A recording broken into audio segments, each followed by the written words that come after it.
And now let's all balance our energy doing the alternate nostril breath. If you were already doing that, continue. If you were doing just left or just right, now you'll begin to exhale and switch sides, breathing out the opposite side you've breathed in, and then breathing in that same side you just exhaled, and then switching.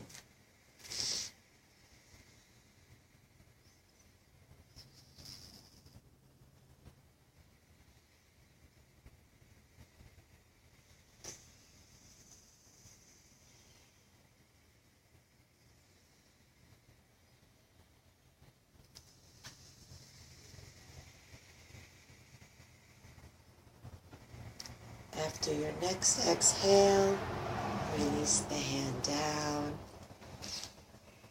and just sit quietly for a few moments, noticing how you feel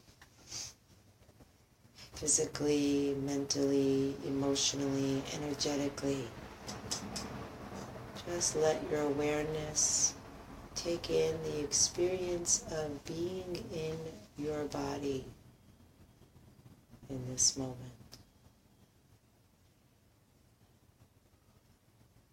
Nothing to change or fix, just to be present for yourself in a very loving and kind, accepting way.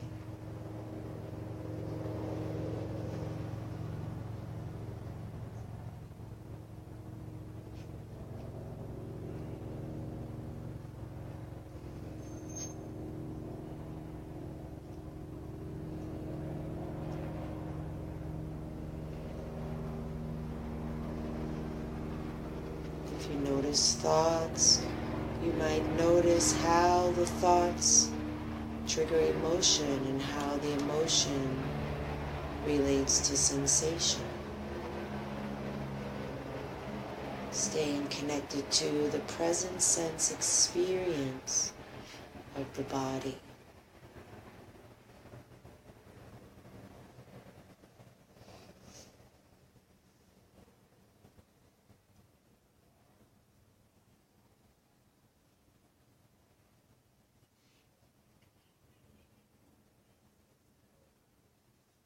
However you feel and whatever you feel is fine.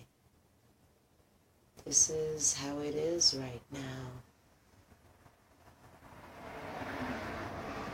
Just open to it. This is the practice of peacefulness.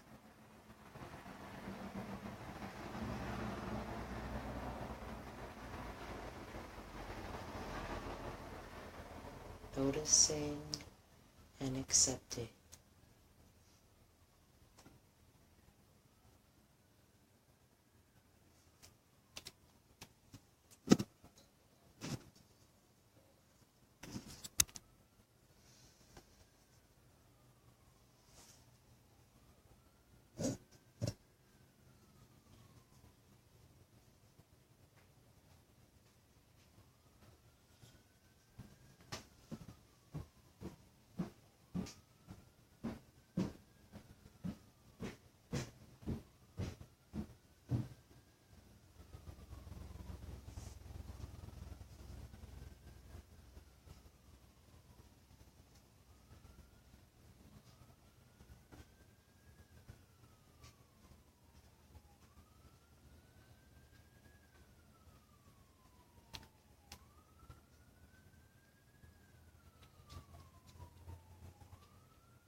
Sounds are part of the experience.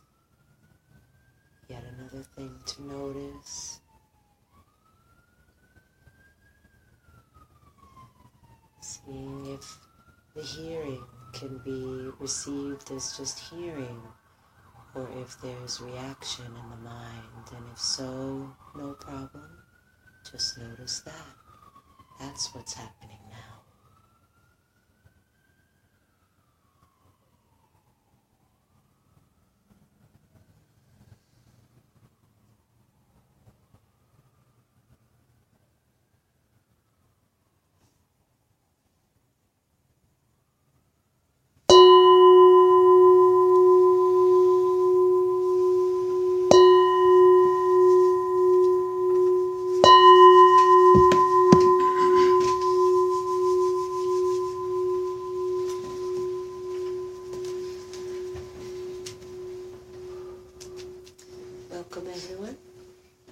So if you're new, I'm Susan, and happy to be here.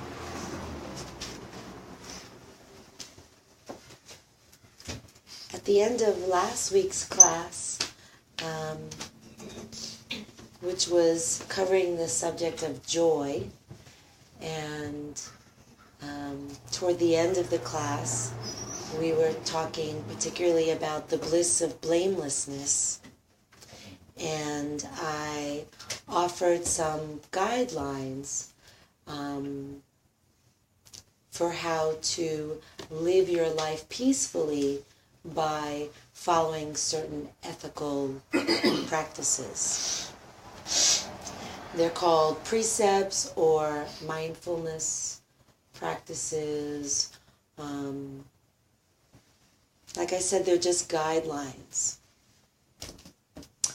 And we're going to talk today about one of those 5 that was mentioned briefly last week, but I think is worthy of an entire class because it's something that we do all the time and is something that we often have very little mindfulness around, and something which very greatly affects not just our peacefulness, but the peacefulness of others.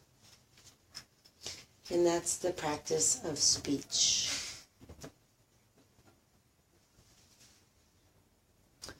So the first 6 weeks, we practiced how to be mindful of what's going on within our system, our internal world. And now we're taking it more... Sorry. So we're taking it more into application with the outside world. And I think there's no greater need for practicing mindfulness in the outside world than around speech.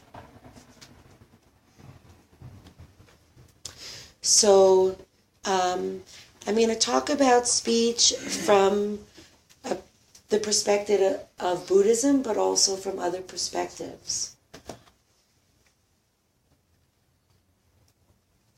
The basic Buddhist guidelines for right speech, or wise speech as it's often called, are four guidelines.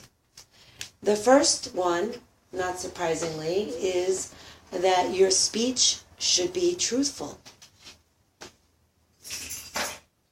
When you speak and you know that you're saying something that's untrue, as Joe pointed out last week, even if you're saying like, oh, I'm just kidding, there's an effect of saying something that's not true. And most of that effect is on yourself. When you tune in to the subtle energies of your body, you become aware of the way certain things affect your peacefulness. And we want to try to have our unconscious mind be at ease so that we can consciously be more peaceful. And often when we speak untruthfully, we're not consciously aware of the implications on our being. It happens at such a subtle level that it may only be the unconscious mind that is aware that speaking an untruth is a stressor to our being. Everything that we practice is intended to be in harmony with the way things are. When we practice meditation and we try to quiet the mind and pay attention to what's happening inside of us and learn to approach what we discover with a sense of acceptance and ease, and letting go of controlling how things are and becoming more and more comfortable with things just as they really are. What we're always trying to practice is to be in harmony with the truth of how things are. So if you've ever heard the word Dharma, either in connection with Buddhism or otherwise, it really means the truth of how things are. And you might hear it in the context of, I have to live my Dharma. It's really finding what is true for you and aligning yourself with it. This is how we live in peace. So it makes sense then that when we're speaking something that is even somewhat untrue, we're not in alignment with how things are. We're not in harmony with our own life, with our own being. And this is a cause of suffering. So the first guideline for wise speech or right speech is speaking the truth. I could stop right here and let you all go, and that in and of itself is a huge load to take on. If you do nothing else but try to practice speaking only the truth, you will have to be mindful all the time, and you'll still make mistakes most of the time. But the guidelines go on. Because sometimes, as you know, the truth is not always kind. I spent most of my life running into trouble on this one. I've always been very inclined toward the truth. It's just been something since I was a kid that really, really nagged at me. When people were dishonest, it really had a hard impact on me. So I've kind of been inclined toward the truth most of my life, to a fault. I thought that as long as I was speaking the truth, then I was immune from the repercussions. Not so. In addition to speaking the truth, you need to speak kindly. So if somebody asks you a question and the kind answer is false and the true answer is unkind, you're in trouble.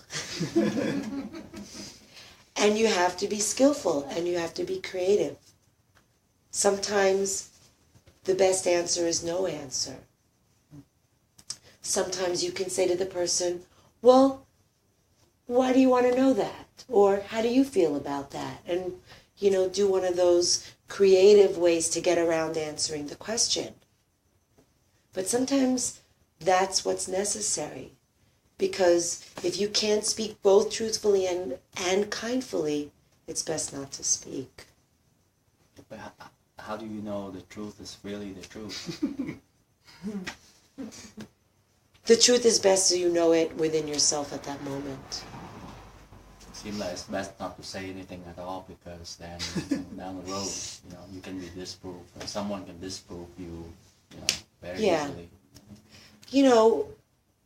Most of the guidelines for behaving skillfully and taking wise action look to the intent behind it. So you don't ever want to knowingly speak something that isn't true. But the knowing standard, I would say, is pretty high. So not willful ignorance. Like, I'm not really sure if this is true, but I think maybe it is, so I'm just going to say it. If in that moment you believe it to be true and later you find out it's not true, I don't think you've done a disservice to yourself. And if somebody is relying on your words and you discover later that your words were false, you can make good by, modifying. I think that one distinction that's important to me, and I have that with people, there's a difference between the truth and the facts. And if you're going for the facts, that's when I have trouble with being kind. I kind of have a feeling that the truth is always kind. And it's the facts that you mix up with the truth. The truth comes from within. The facts are out there.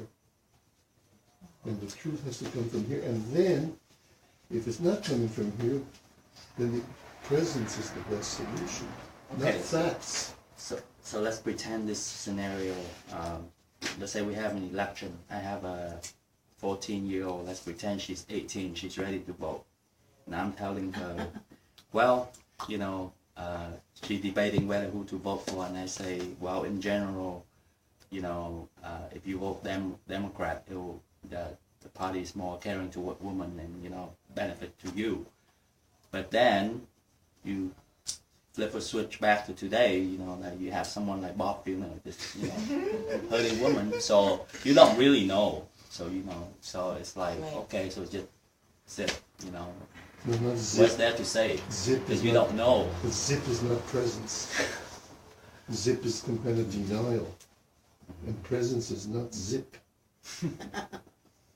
I think with truthfulness, we have to distinguish between facts, as you say, and opinion. If somebody asks your opinion, then if you give the opinion that you believe is right in that moment, that's your truth. Okay. That doesn't mean that your opinion is always right. Sometimes people speak what they perceive as a truth because their vision is clouded. Right.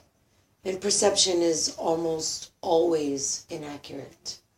But we all do the best that we can in the moment.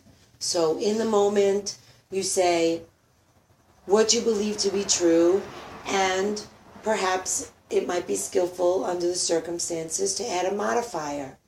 Like, you know, I'm not 100% sure, or this is just my opinion. Or, you know, I didn't see it that well, this is what I thought I saw.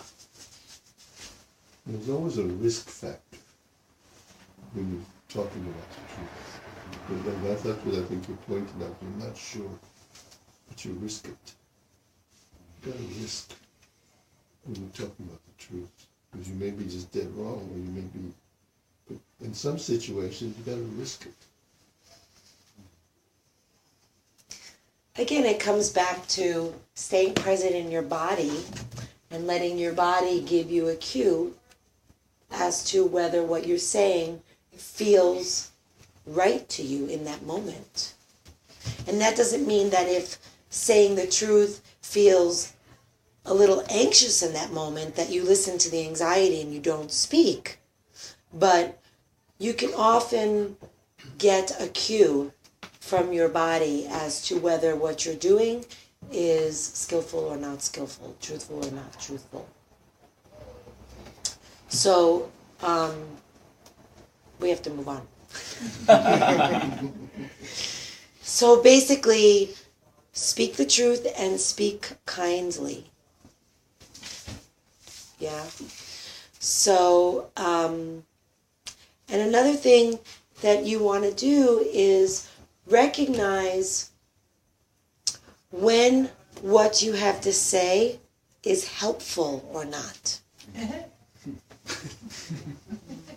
So sometimes you can be speaking the truth and it appears to you that it would be kind, but it's not necessarily helpful. So that's the third guideline in right speech. Ask yourself, is it helpful? Often when you're speaking in a big group, it's good to check in on this one and say, you have an urge to share, you have an urge to put your 2 cents in, you have an urge to speak. And ask yourself, is what I have to say helpful? If somebody has said it already, it's not necessarily helpful. If you're saying it for the purpose of yourself looking good, not helpful. You know, so just check in. one of the other things that can determine whether what you have to say is helpful or not is the fourth guideline for wise speech, which is this the right time to share this? In other words, somebody comes to you with a stressful situation and they're crying and they're upset. Let's say somebody broke up with their boyfriend. And you want to say, hopefully, I'm so sorry, I know how upset you are, and, give your condolence and acknowledgement. And then maybe you want to say, I really never thought that he was good enough for you. Now, it may be true, and it may feel kind, and you may think that's helpful, but in that moment, it isn't. In that moment when the person is crying and feeling loss, you have to be skillful. Is this the right time?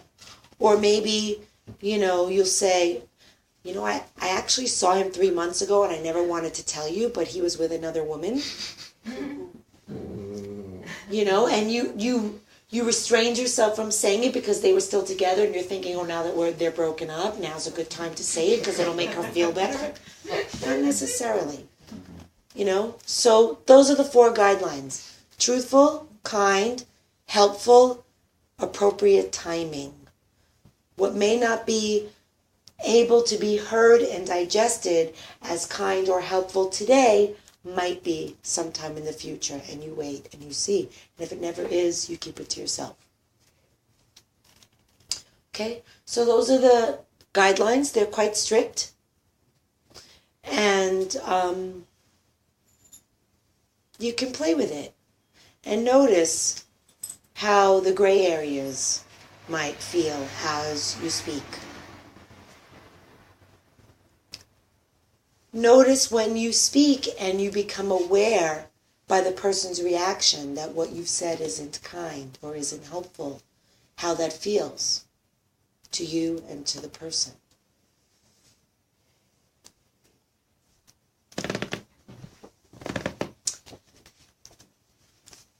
So I also want to talk about an aspect of speech that isn't technically speech, but very important for creating a peaceful life for yourself. And that's the speaking that we do to ourselves.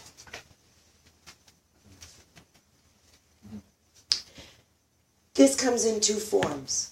There's the literal talking to ourselves that we do. Like, oh my God, I can't believe you just did that. That was so stupid. That kind of talk. Often unkind. And so I want to suggest that you become aware of the speech that you say to yourself and check in with these guidelines. Is it true? So much of what we say to ourselves isn't even true. I mean, if you say once to yourself, you're so stupid, is that really true? Are any of us in here so stupid? So even that, even something that's maybe not meant to be literal, or is a colloquialism, or is a joke, it's not true, it's not helpful, it's not kind. Watch for that. Really important practice, watching the self-talk. It still comes under the rubric of right speech in my mind. And then there's another piece of it, which is generally thought of as right thought, but I'm going to address it under this heading of right speech anyway. The difference between thinking and speaking to yourself is that I think thinking is a little bit more automatic. We have a little bit less control over the thinking. So thinking is just ruminating. It's not directed at us. So there's the thoughts in the head that are speech, that go to us, where we're specifically talking to us, and then there's just thinking. To me, this is also important to look at. I had an experience today, driving in my car back from a class I was teaching, that really just personified the importance for being mindful of your thoughts. So several months ago, I went to the dentist after not having dental insurance for 15 years and desperately needing some cosmetic work on a couple of teeth that I broke as a kid. So I had insurance, and I went to the dentist, and all I needed was my teeth repaired. I'd been walking around with them in really bad shape for a really long time. So I go to the dentist, and of course they take x-rays, and of course now all of a sudden I need all this work. And so the dentist tells me that I had 4 fillings that needed to be redone. And I believed him. And I went, and on one day I got 4 teeth drilled and the 4 fillings redone. My teeth did not hurt at all before going to the dentist. Immediately after that, I was in horrible pain. And I figured, okay, it would get better. This is just a lot of trauma to my mouth in one sitting. But it didn't get better. And the pain got worse and worse. And it was excruciating. And I ended up needing a root canal. And I went and got a second opinion, and got a third opinion, and the pain was so bad that I really just had to go get a root canal. So I got the root canal, and the pain persisted. And 3 out of the 4 teeth that I had pain in had toothaches, including the one that I just had the root canal on, and the one next to it, and one on the other side of my mouth. So that was about 6 months ago, and I still have pain in those 3 teeth. So I kind of live with that at a lower level, not excruciating, but can't eat cold, can't eat hot, so forth. So today, for whatever reason, as I'm driving back from work, I started ruminating about the dentist. Why are you laughing? Kill. No, I had no thoughts of harming the dentist. Just filling his teeth. Why not? But I just started to get angry and started to think about how he should have taken responsibility for the fact that I came to him fine and left needing a root canal, because I ended up having to pay for the root canal. And I still don't have a crown on that tooth because my insurance is depleted. And since there's still pain, I didn't want to get a crown if there's more work that needs to be done. So I just started to think about all this, and I started to think about how he should have taken responsibility, and I shouldn't have had to pay for the root canal, and I shouldn't have to pay for the crown, and I just started to get annoyed.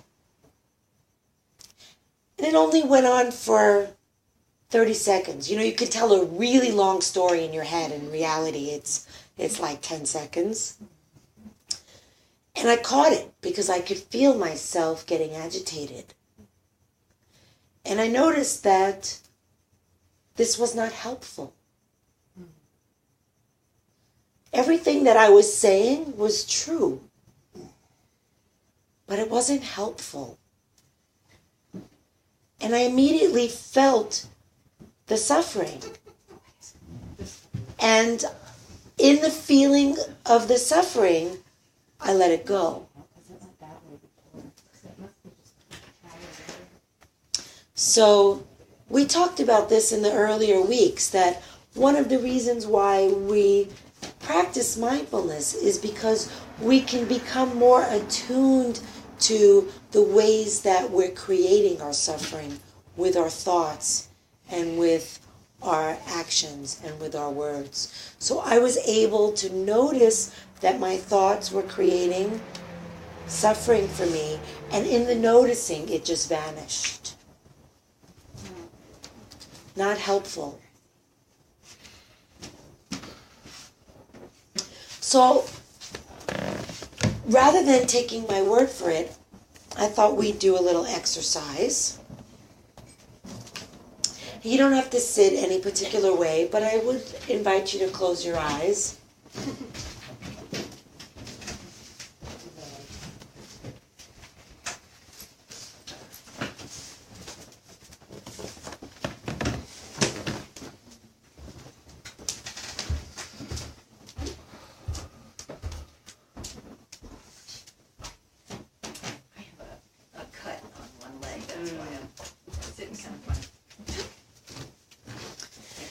So, with your eyes closed, just start to feel your breath for a moment or so. You don't have to do anything to your breath. Your breath is fine. You're alive. Your breath is working. Just feel your body, using your breath as a vehicle for being in your body. Noticing ease or tension or mixture of both.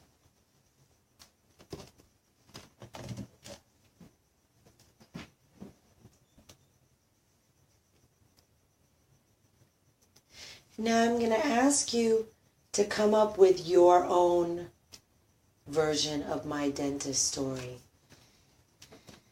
Who has wronged you? Who has pissed you off? What are you irritated about?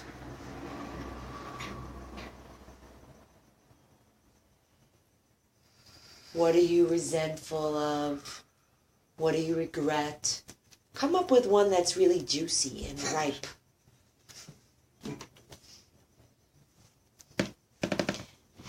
And I'm going to invite you to let your inner speech indulge in all the negative things you have to say about this person or this situation. Really just go for it, unedited.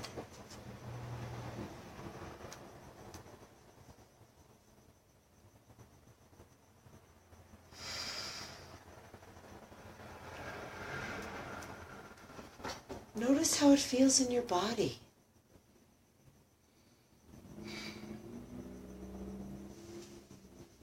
Notice if you can have these thoughts and feel peaceful at the same time.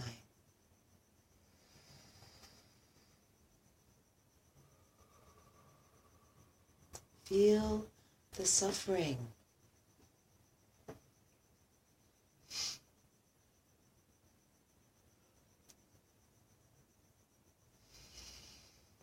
And then let it go.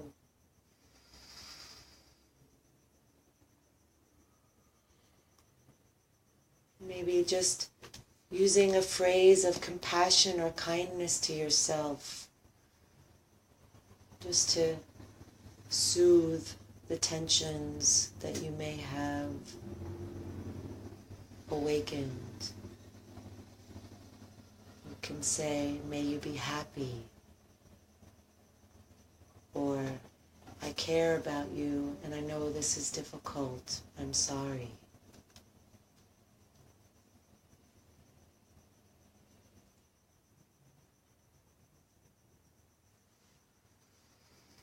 May I be peaceful.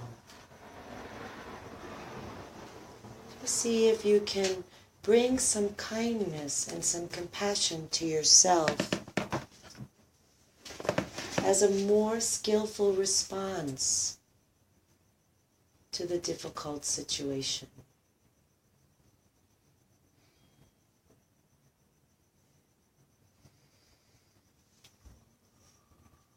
May I be at ease with things just as they are.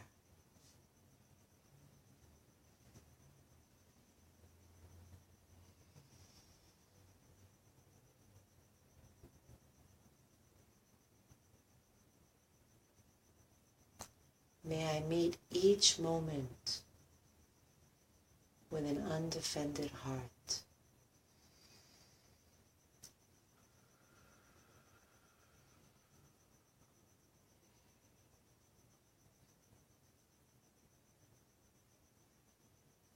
May I love and accept myself just as I am.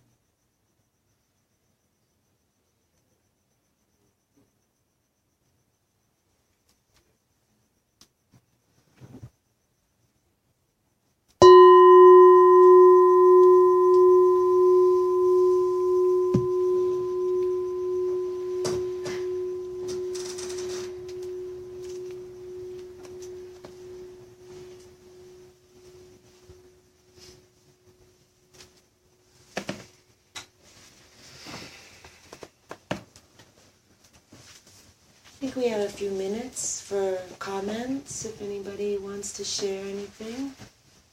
It's easier when you're there than everybody else. Say again? It's easier, the situation, when you're here than when you're home alone with your meeting. Yeah. Yeah. She said it's easier when you're here than when you're in a situation or home alone. Yeah, because we're doing it formally as a practice right now. But it's something to be aware of all the time. And it's not that those kinds of thoughts aren't going to arise, but to just bring a mindful awareness to the way your words make you feel, the way your words make others feel, the way your thoughts make you feel. If you make that your intention to do throughout your life, then the practice leaves with you today. Yeah, just as a more or less a compliment, I've always known that, you have to forgive, and they say you forgive for yourself. You don't actually have to tell the person, I forgive you, and then it's for yourself, but the way you say it, I never understood why before. Yeah. I mean, forgiveness is a loaded subject, and I don't think, I teach a whole workshop on forgiveness, which is really powerful, and it's really difficult. But in this instant, I'm not asking you to forgive. I'm just asking you to recognize that indulging in the negativity within yourself is harmful to you. You don't have to let the other person off the hook. You're just saving yourself the suffering by not going there. It's not helpful. And that phrase, not helpful, I think I might have mentioned this in one of the really earlier classes, but just that phrase, not helpful, is a really nice tool to carry around in your pocket. As soon as you start to do something or think something or say something that you have the presence of mind to catch and recognize, not helpful. Just tell yourself, not helpful. Not helpful. Not as a scolding, just as a reminder, a soothing, not helpful. Yeah. I find lately when I try to stop indulging that it's a kind of a temporary measure where I used to be more angry or be more victimized. I try to bring it down, but I get like a little signal that this isn't over and you're going to have to deal with it. Mm-hmm. And dealing with it has become a new way for me that I'm still uncomfortable, but it's something you talked about walking away. I'm finding I have to walk more. Mm. Mm-hmm. That I can't stay in situations that I used to be in. And by toning it down, it's just telling me, okay, it's like a timeout with a child. Mm-hmm. You sooner or later, you're going to have to do something. You're going to have to act. But this is postponing an explosion or something. Maybe. If you walk away, then you're exposing yourself to the negativity less, and then what you have to deal with may be less difficult.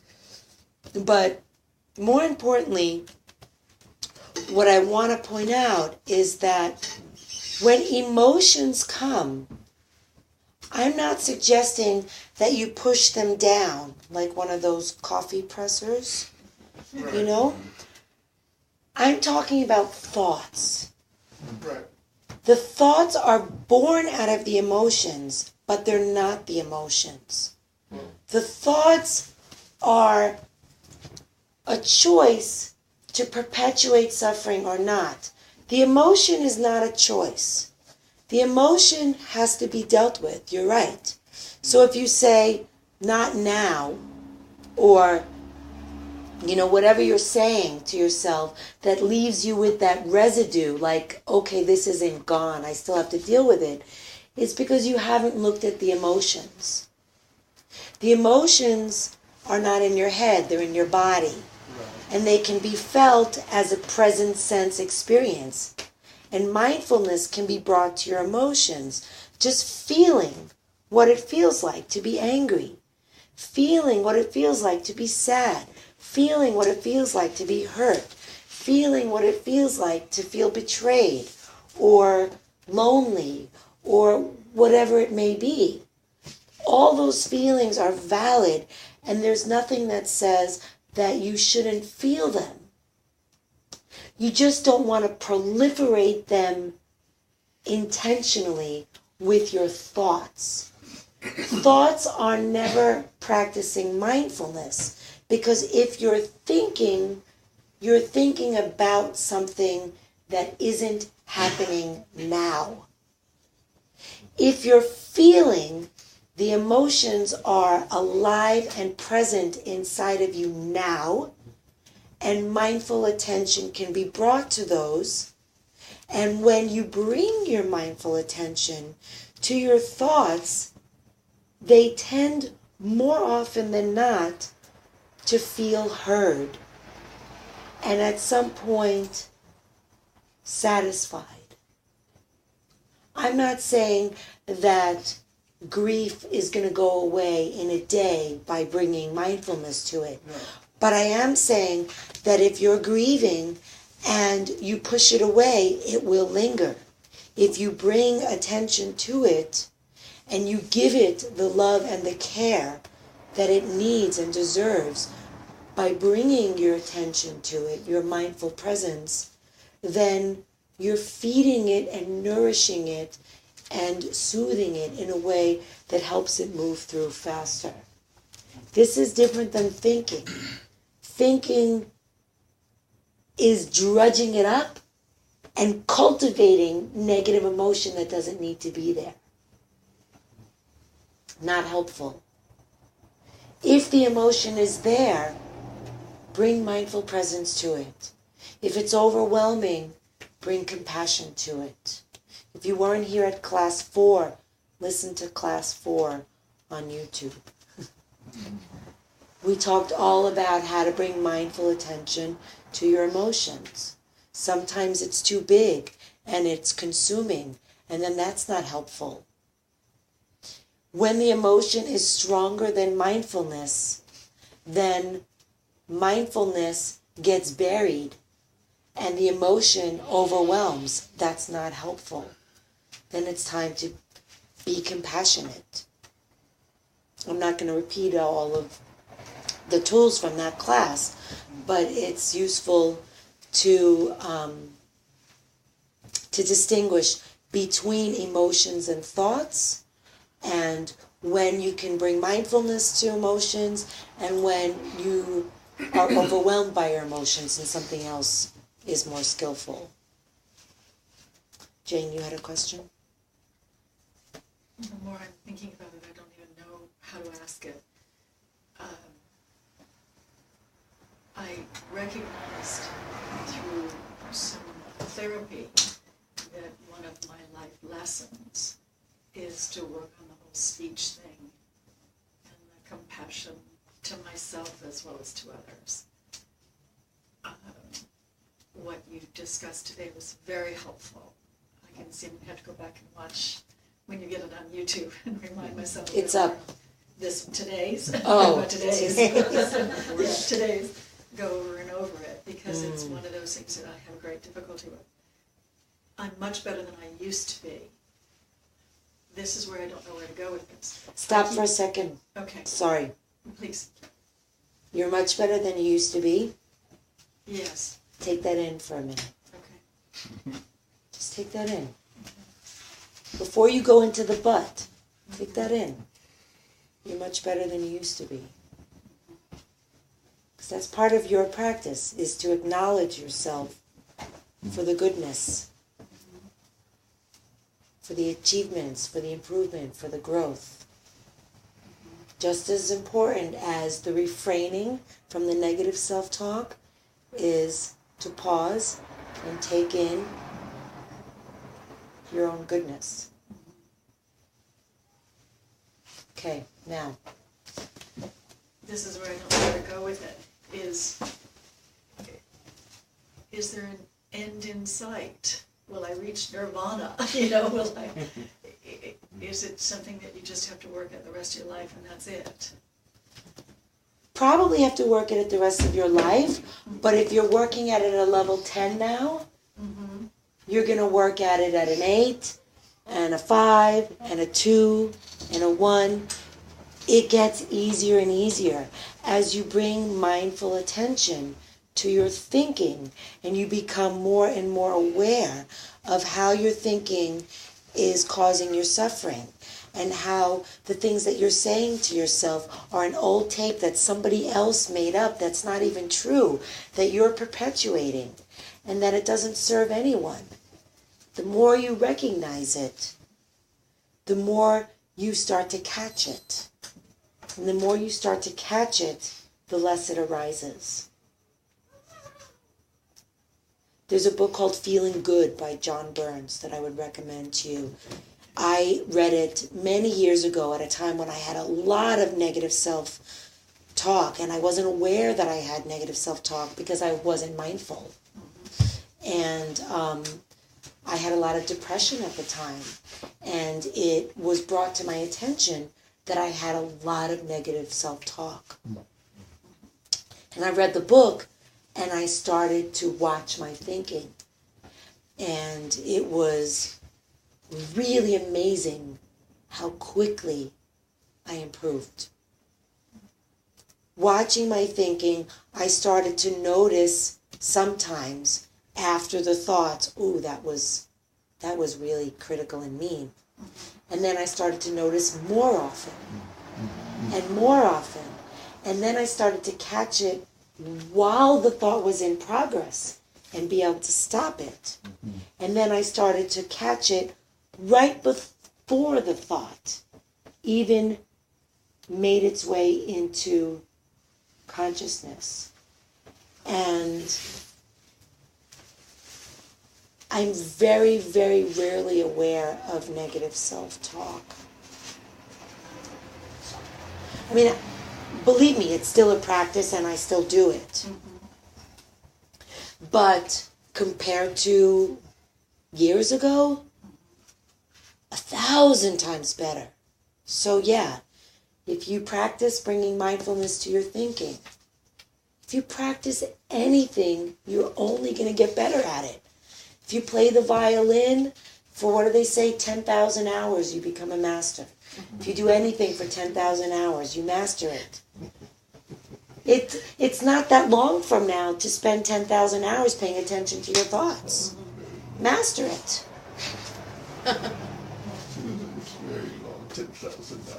I read Gal Gladwell. It's not. It's No, a good- Well, I've certainly spent that amount of time so far together. Yeah. I have a question that was kind of from last week, but it's coming into play here.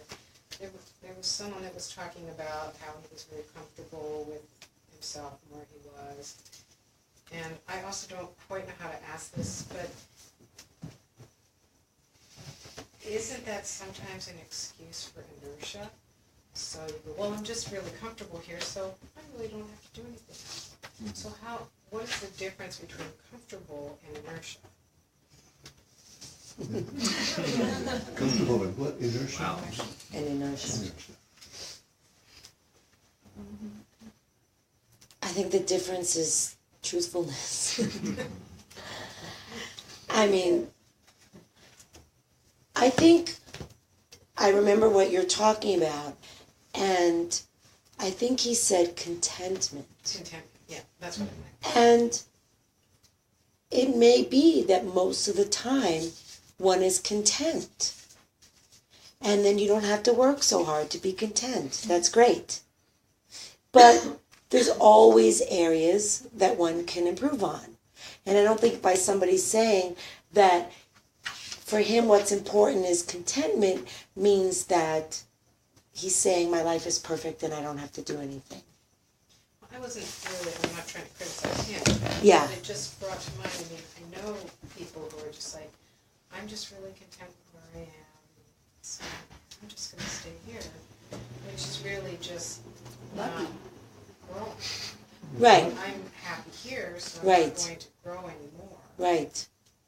Yeah, so contentment feels like a good place, and then if you're on a path of growth, if you're on a path of peace, if you're on a path of enlightenment, then, you know, contentment is a good place to rest for a while. And then you get an itch to go deeper and to go another layer deeper. And there's always more and more and more you can do, but it is important sometimes to rest at contentment for a while and build the resolve and the reserves to then take it to the next level. And generally, if you have that intention, you'll know when it's time. Something will itch at you and say, okay, contentment now feels like inertia. It's about honesty with yourself. And an intention. You have to have an intention to grow. If you don't have the intention to grow, then contentment is the perfect place to be. One more and then we have to move on. I was just going to say that, for me, I think the important part is not to judge it. If you feel like you're content, or someone else Right. says they're content, Right. just let it go. I mean, Yeah. you know, sometimes it feels good to just deny or be content or whatever. Just don't judge it. Just when you're Yeah. ready to move, you move. Yeah. And contentment isn't necessarily denial. You can really be content. You've worked on some stuff and you've made peace with some things, and then you're just really like, I'm content with where things are at. And that period can last for 15 years. But, like I said, eventually, if you intend to grow, something is going to stir inside of you and say, I want more. I'm ready to go deeper. I'm ready to unearth more layers of my suffering and go through a little bit more challenge to again get to a level of contentment, but an even lighter level. Okay? So it's only fair, since I had you do a practice of feeling what it feels like to have unhelpful thinking. We're going to do a practice in right speech. And I'm going to ask you to come into pairs. So maybe pick somebody you don't know. Somebody in a chair with somebody in a chair, somebody in the ground with somebody in the ground. Just pair off facing one another.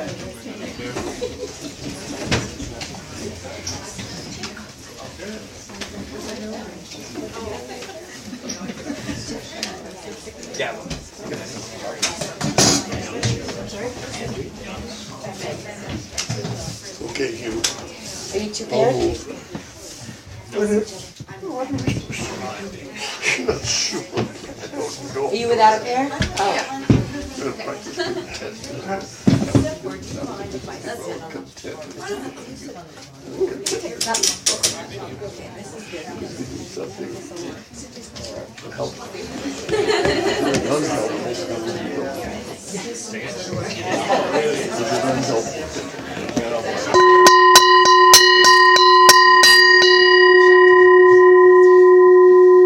First of all, does everybody have a partner? Great. Okay, so this is going to be somewhat guided. So it's not just to sit and speak with each other. First, decide between the two of you who's going to go first. All right, whoever has shortest hair goes first. The one with the shorter hair goes first.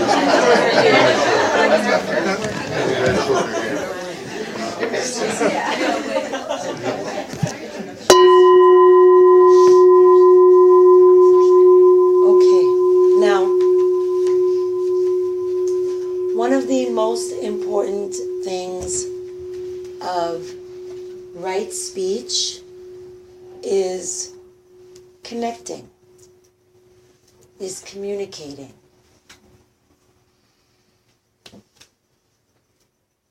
So part of that is also the responsibility of the listener. So the listener is going to listen without judgment, with full presence, and without interrupting the speaker with the thoughts in your own mind. Okay? So, we're going to speak according to the rules of council practice. This is a practice that comes from Native American culture that has been adopted by Buddhism. And it's a beautiful practice that's normally done in a whole circle, but we don't have time to sit in a circle. I really wish we did because it's such a beautiful practice. But you're going to be your own circle, just the two of you. And I'm going to share the rules of council. The first rule is that the speaker speak from the heart. That means you're not going to philosophize. You're not going to talk about what you've heard. You're going to check in with what is alive inside of you in this moment, what is true in your heart. So when you speak from your heart, like Joe was saying earlier, that's a great guideline for truthfulness. Okay? The second guideline for counsel is to listen from the heart. If you're the one that's not speaking, imagine that you're taking in this beautiful being and what he or she is sharing from your heart. The third guideline is only speak when it's your turn. So in council, when you're in a circle, there's a talking stick, and you only speak when you have the talking stick. In this case, you've decided who's going first. Only the person who's going first will speak. If it is not your turn, you do not speak. When I ring the bell to signify the end of the first person speaking, there is quiet. You only speak at an appropriate time. So again, it's mirroring the guidelines of wise speech, truthfulness, kindness at the appropriate time. Another one that's true of counsel practice that we're going to have to use because time is of essence is to speak lean. So I have a nice quote from William Penn that I think is relevant to the speaking lean. He said, "Speak properly and in as few words as you can, but always plainly. For the end of speech is not ostentation, but to be understood."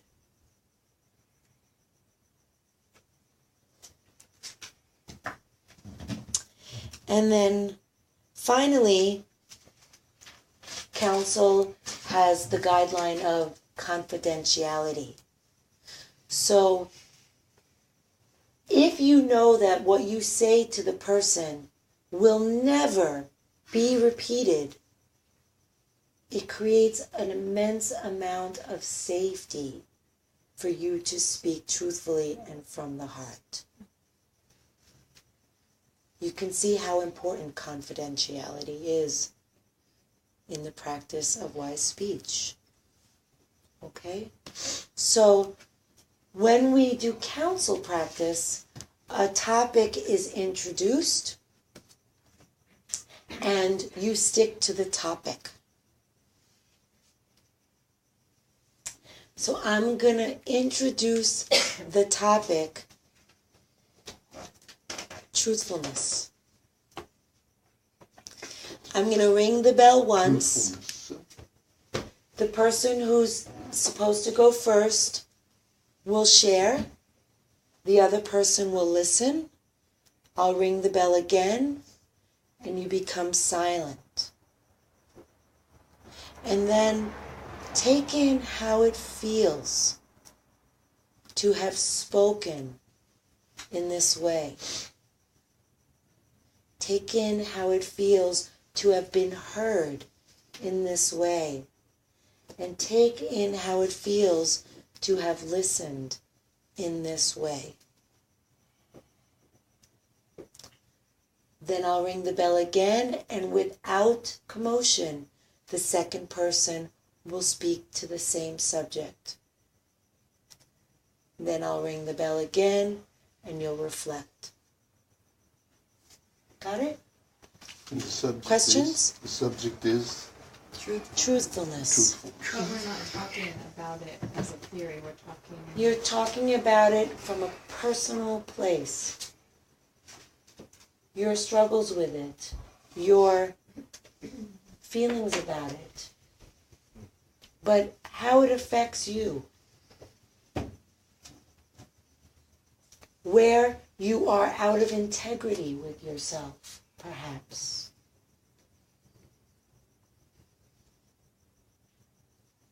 Okay.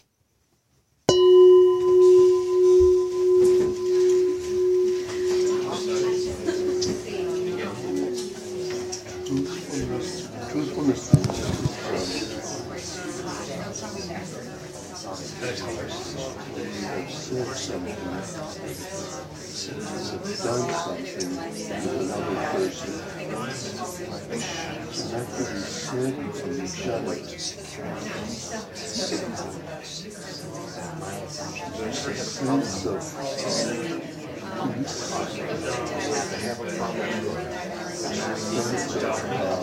harmony. So I felt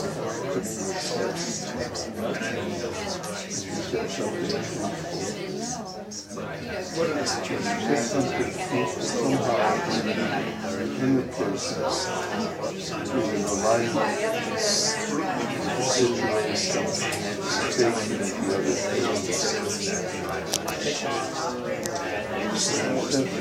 thing. Love.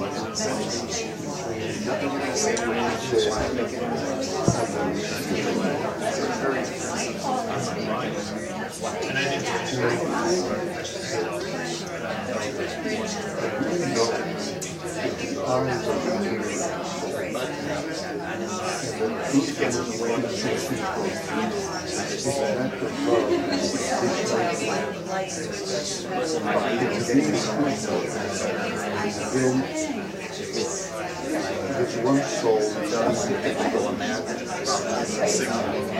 not only experiencing harm, but giving harm. I myself To the other person by this mutual space.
Letting go of the content of what was shared and just feeling in your being how that felt.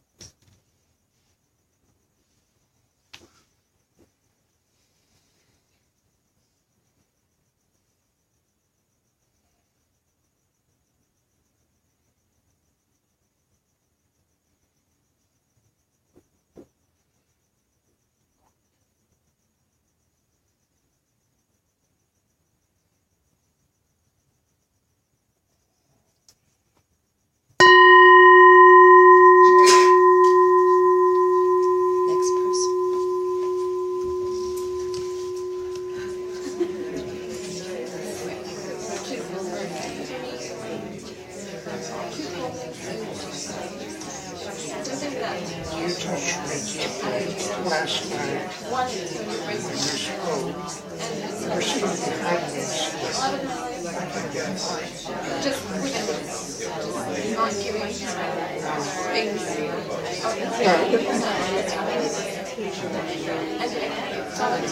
Also something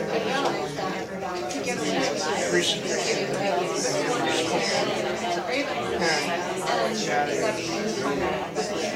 John,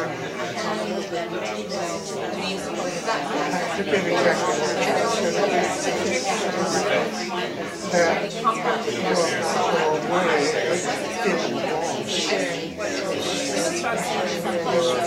This will always be here. Then, if he had some helpful suggestion, which I unfortunately right. I identified with that feeling.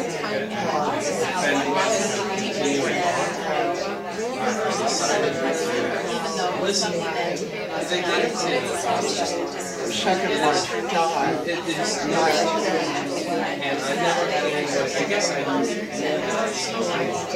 Felt that deep sense of loss. It was a death. The first wife was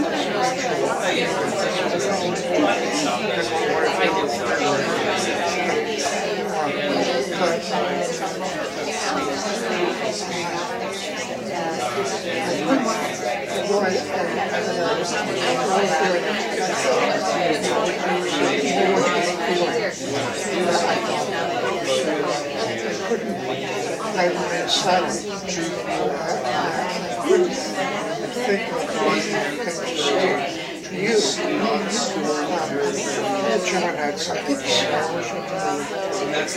What he said,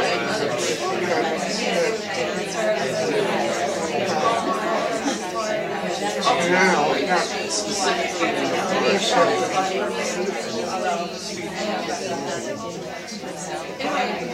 they're choosing us just because it's that I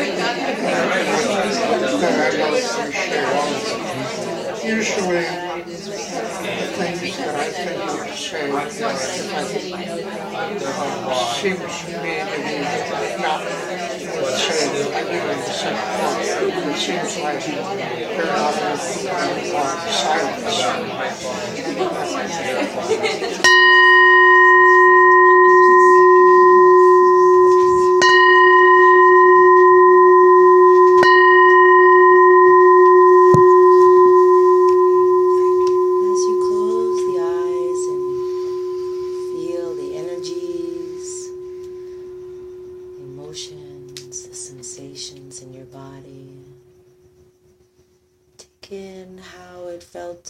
To be on the other side of this sharing. You might notice which role was more comfortable for you or more gratifying.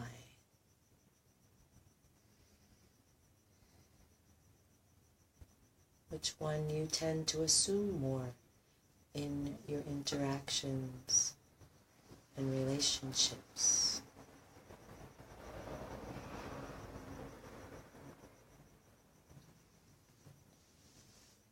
Noticing the level of connection that you felt with this stranger across from you. And how that feels in your being, in your heart.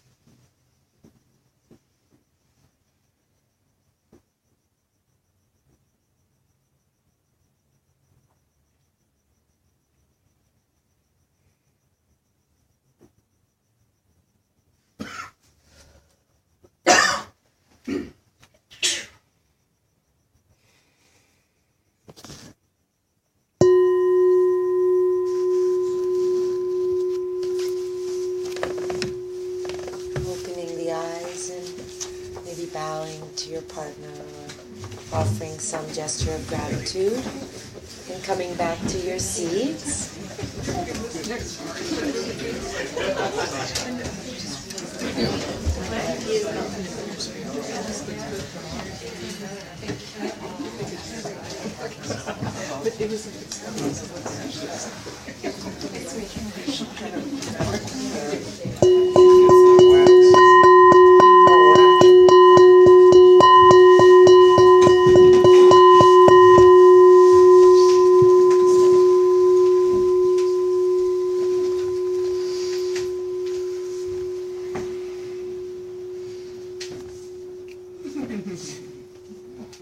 That's great.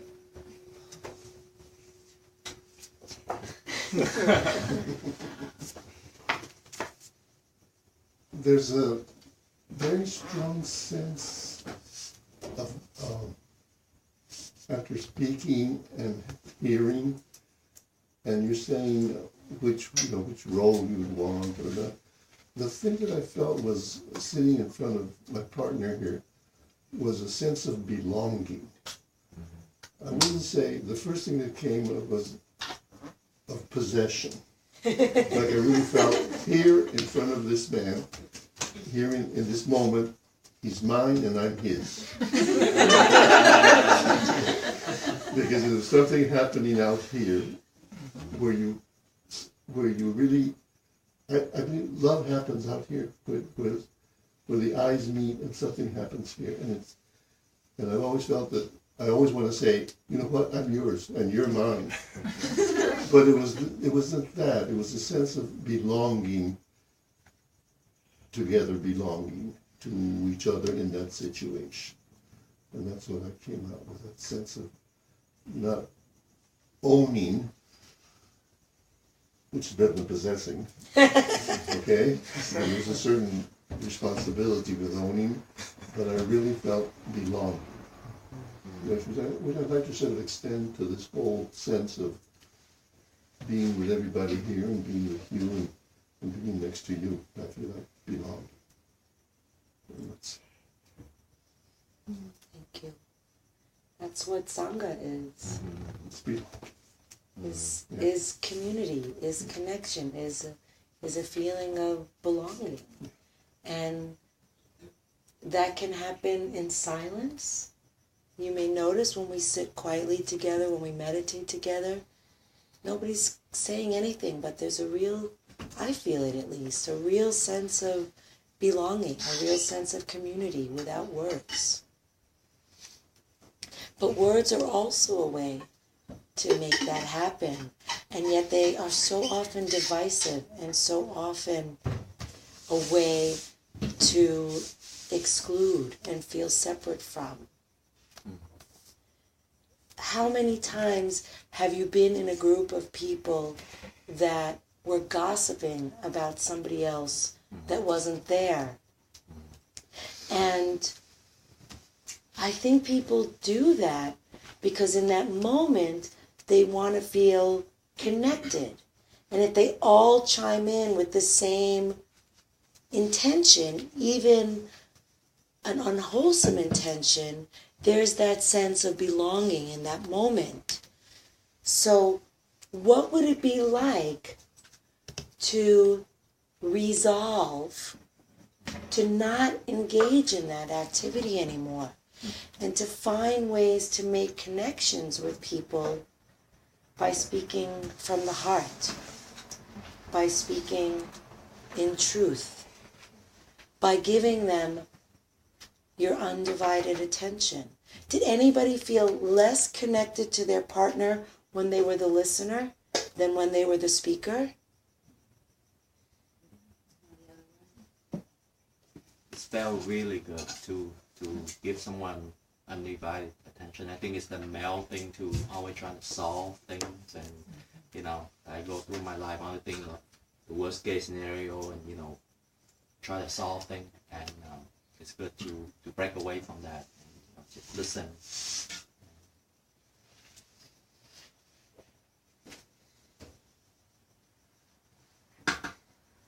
There's a Buddhist teacher named Sylvia Boorstein that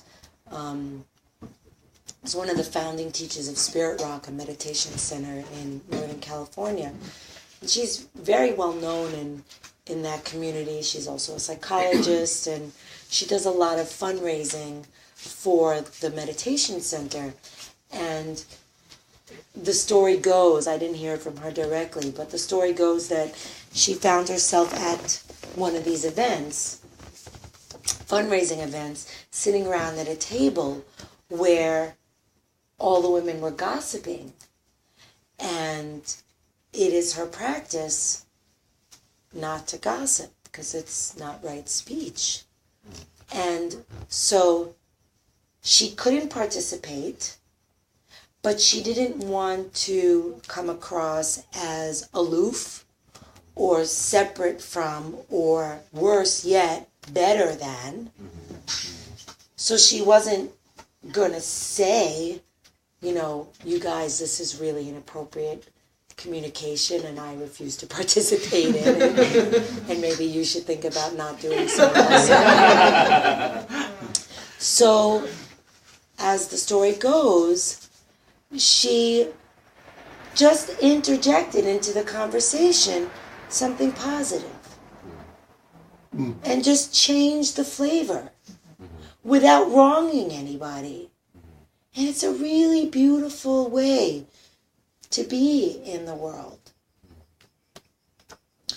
I'm horrible at that. Horrible at it. But it's really inspiring for me to know that when people... I'm okay at refraining from talking badly about others, but not good at how to be skillful in shedding light on a dark conversation. And to maybe say, oh wow, aren't these flowers beautiful? You're sitting around a table with a centerpiece, and you can just say, just matter-of-factly, wow, these flowers are lovely, or, oh my God, has anybody had the chocolate cake? It's amazing.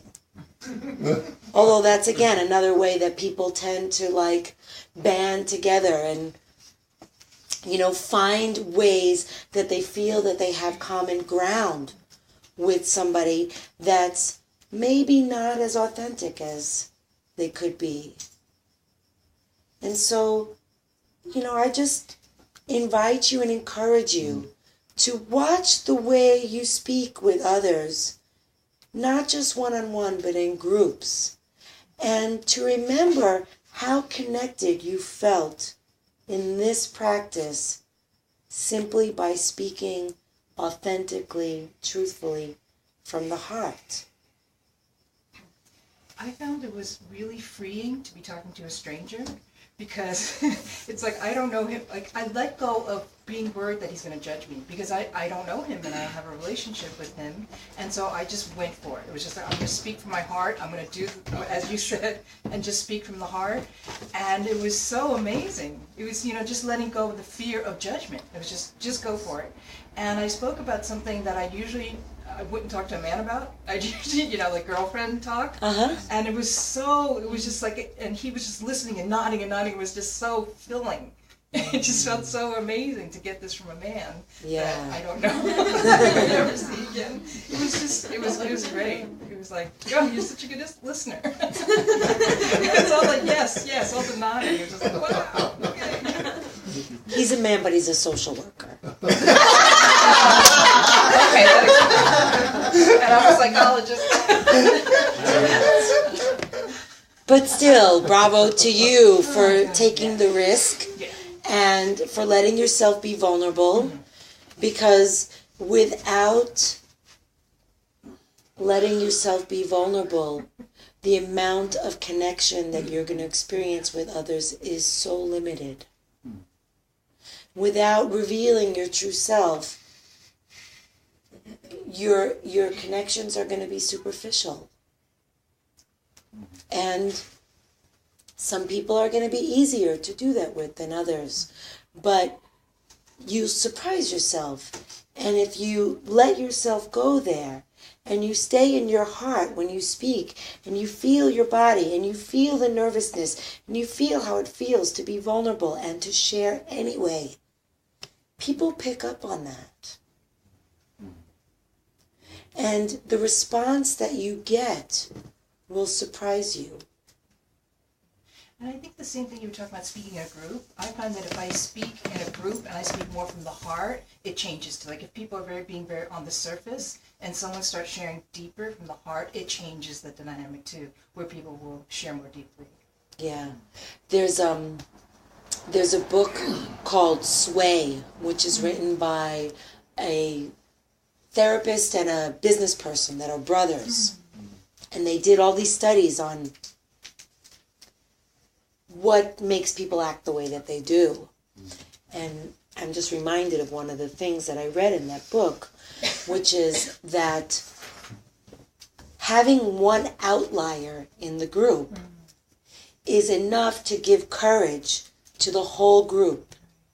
So they did these controlled studies where they had a plant, and everybody was asked their opinion about something, and people were stating their opinion, and one person was encouraged to beforehand to say something totally off the wall, different. And once that person in the groups where there was a plant and somebody shared something totally different, the diversity in the responses was so much greater than when that plant wasn't in there. It's like the movie 12 Angry Men. If one person speaks, everybody wants to feel connected. So people will start to agree with that person. And the energy from which that person is sharing will be met. And she's right. It takes one person to speak from the heart, and it gives permission to everybody else. I've been on 2 juries. Before you said 12 Angry Men, that was my first thought. In both juries, I was flabbergasted at how honest and straightforward and willing to share everyone was. I expected it to be this gospel group, but it wasn't. Everybody was so ready to really look at the issue and to discuss it very deeply. It was fascinating. Yeah, I've been on a jury once. It was an amazing experience. Yeah. I'm just wondering if there are any questions back there, since I don't see hands. I was going to make a comment earlier. Mm-hmm. I guess I just wanted to offer my appreciation for the compassion practice. I had mentioned to you how it had helped with, I had incorporated it with the loss of a friend recently. But on Friday nights, I oftentimes will go into my meditation closet for an extended period of time. And I have a lot of really profound loss throughout my childhood that I've been wanting to work with. And somehow it intuitively kind of flowed into and allowed me to work with some of those issues. And there's two things that were, if I can remember them now, but one thing that's noteworthy is I think I've always felt that I needed to hear compassion from someone else's mouth. And I've also been very jealous of the people who've received compassion from me, because I thought, well, I want to have that kind of compassion. It was so profound when I can give this to myself. And the words and the comfort, and it's like, oh, it's just very different. And, having those examples you gave of the words that we can speak, and even just saying, I'm sorry that you're suffering, that you had that experience. And you were only 2 years old, you were not an adult. And, and just like taking me as I am now and being, it just was very profound for me. So. Thank you for sharing that. That's the second time that you've said something that you're working through something in your life during your meditation, and I am totally not there.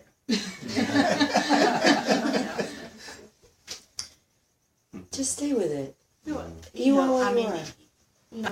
I'm trying to get everything during. Yeah. Well,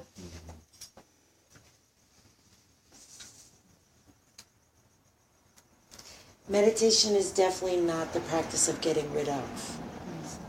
It's the practice of being with. Yeah. And sometimes when you practice enough, layers start to peel away and hurts start to emerge. And then you have the opportunity in your practice to quote-unquote work through. You don't go into practice with the intention to work through. I think I mentioned several weeks ago that I've done that, and it was a mistake. To go in with any intention about what the goal is really a disservice. Nevertheless, if you have stuff up that you're working on, when you sit quietly, it's likely to come up. And then you can practice with it by bringing mindfulness to it, by seeing what's there, by letting your presence give permission to your heart to speak. The practice of meditation is about doing what you've just done in pairs. What's inside of you is the speaker, and your mindfulness is the listener.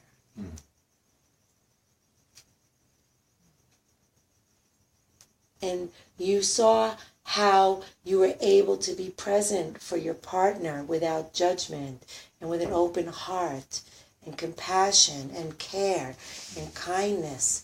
And that's what we're cultivating in our meditation, is to be that partner for our own experience. So we're not trying to push away. That would be like if your partner started sharing something difficult in this last exercise and you said, stop, I don't want to hear that. Well, I didn't mean that. My partner gave me a true happening. I mean, and something that actually happened to him. Yeah. And I don't want you to go into what... No, I couldn't think of anything, quite parallel in experience. It's okay. You didn't have to share anything similar to what he shared. Just whatever came to you in the moment to share is fine. And when you sit in meditation, there's no right or wrong way to be. The sounds may be pleasant, they may be unpleasant. The sensations may be nice, they may be difficult. The emotions may be there, they may not be there. They may be pleasant, they may be unpleasant. There's no controlling what's going to happen any more than you were able to control the words coming out of your partner's mouth.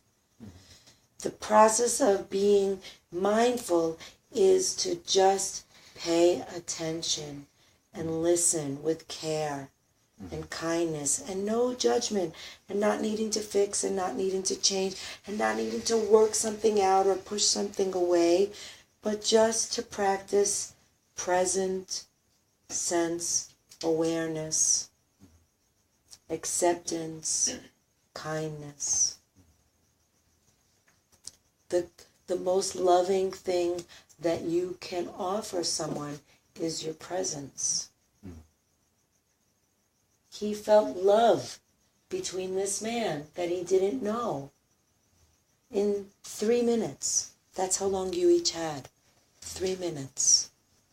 If you meditate for 3 minutes a day and give yourself that same kind attention, you have made a profound, loving connection with yourself that fuels you for the rest of your day. So I have one other really short question on top of that, because you just said that. What do you think is a reasonable amount of time for us novice meditators to spend every day? Start with 5. Start with 2. See what you have time for. See what you have willingness for. When I started with 20. But that was me. I already had a pretty strong yoga practice by the time I started meditation, so I knew how to be with myself for an extended period of time. I think, that being said, when I was a kid, honest to God, when I was a kid at family gatherings, people used to joke and say, I don't remember if they would bet or offer $5 if I could sit still for 5 minutes. I mean, I am ADHD up the wazoo, which is very, very, I don't want to say controlled, but soothed by my meditation practice. But, as a beginner, once upon a time, I probably couldn't sit still for 5 minutes. I still can't sit through a movie and not fidget and, So it's personal. Pick an amount of time that is doable every day. Because if you pick something lofty and it's too much, it's not going to work. It's just going to create guilt and judgment and blame and all that stuff. Pick an amount of time that's doable, and you'll naturally find yourself over time going longer. I sat for 20 minutes until I started to feel like I wanted to sit for 30. And then I started to sit for 37. Strange number. But I started to sit for 37. And it was, for me, I sit with an alarm. So it's always the same amount of time.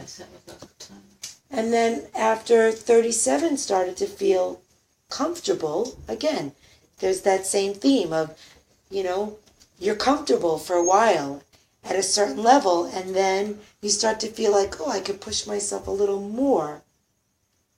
And then I started to sit for 45, and then an hour. So, start with what feels doable so that there's no judgment around not doing it. I'm at 30. You're at 30? 30's amazing. Wow. 30's amazing. Good for you. 30 seconds.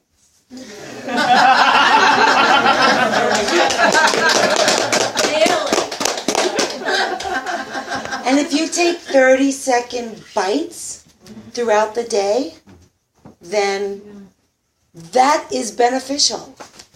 For real. I was told by someone, you can just focus on 3 full breaths, Yeah, one time a day. yeah, And I started doing that, it really helped a lot, it does. my concentration. It does. Or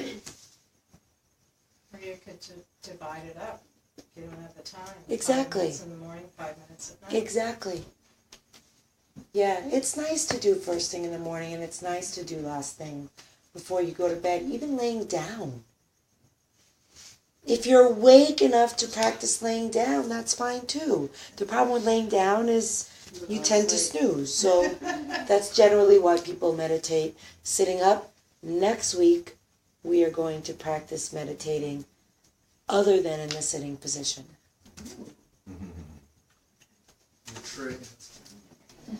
So I think with that note, why don't we just take a minute before we part, just to take in the goodness of our practice,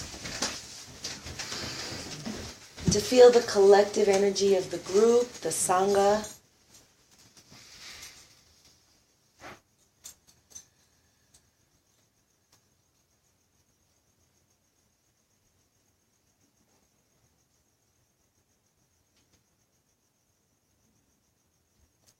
And just as we know that we here tonight are connected, so too are all the living beings in the world connected to us.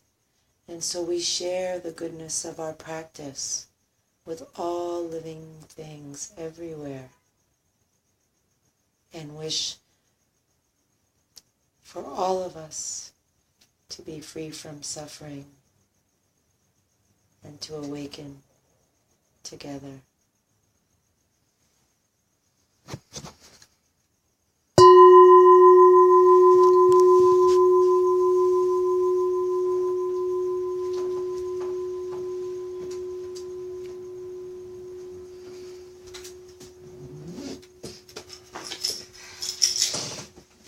Thank you, Susan. Thank you.